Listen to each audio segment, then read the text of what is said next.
It's Christmas Eve. And for the census, the royal family has to travel 85 miles. Joseph walks, while Mary, 9 months pregnant, rides side saddle on a donkey, feeling every jolt, every rut, every rock in the road. By the time they arrive, the small hamlet of Bethlehem is swollen from an influx of travelers. The inn is packed, people feeling lucky if they were able even to negotiate a small space on the floor. Now it's late. Everyone is asleep, and there is no room, but fortunately the innkeeper is not all about shekels and mites. True, his stable is crowded with guest animals, but if they could squeeze out a little privacy there, they were welcome to it. Joseph looks over at Mary, whose attention is concentrated on fighting a contraction. "We'll take it," he tells the innkeeper without hesitation. The night is still when Joseph creaks open that stable door. As he does, a chorus of barn animals makes a discordant note of the intrusion. The stench is pungent and humid, and there have not been enough hours in the day to tend to the guests, let alone the livestock.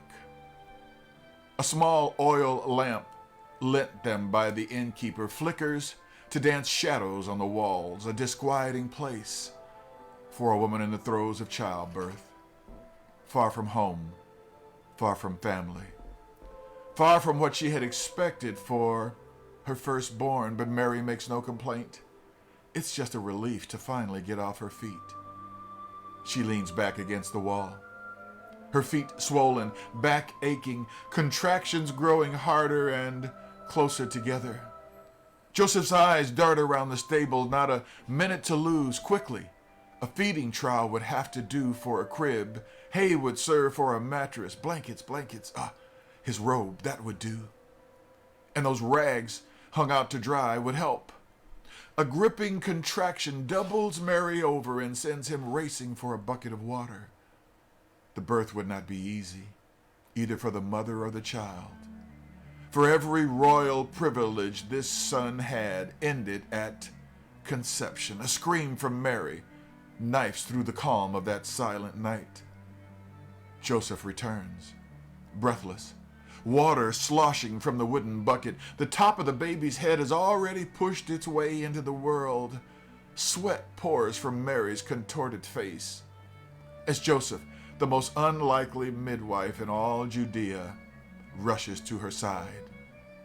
The involuntary contractions are not enough, and Mary has to push with all her strength, almost as if God were refusing to come into the world without her help. Joseph places a garment beneath her, and with a final push, a long sigh, and her labor is now over. The Messiah has arrived. It's Christmas Day. May God bless you and your family this day. If you're so inclined, join us this morning at 9. Closest church to Sola Vida. We're at 445 Marigold, and we'd love to just love on you today. Let me pray for you. Father of Abraham, of Isaac, of Jacob, and of ours. Dear Jesus, though there was no room for you in the end, grant this day that I might make abundant room for you in my heart. Though your own did not receive you, grant this hour that I may embrace you with open arms.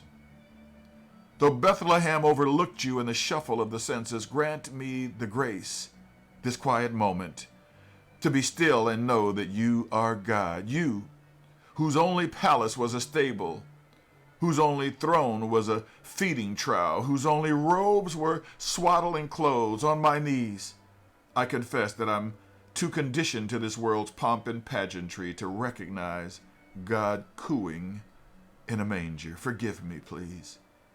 Help me understand at least some of what your birth has to teach. The divine power is not mediated through strength but through weakness, and that true greatness is not achieved through the assertion of rights, but through their release, and that even the most secular of things can be sacred when you're in their midst. And for those times when you yearn for my fellowship and you stand at the door and knock, grant me a special sensitivity to the sound of that knock so that I may be quick to my feet. Keep me from letting you stand out in the cold or from ever sending you away to some stable. May my heart always be warm and inviting so that when you do knock, a worthy place will be waiting. May God add a blessing to you and your family. May He bless you and keep you. May He make His face to shine upon you and be gracious unto you. Merry Christmas, everybody. Have a great day.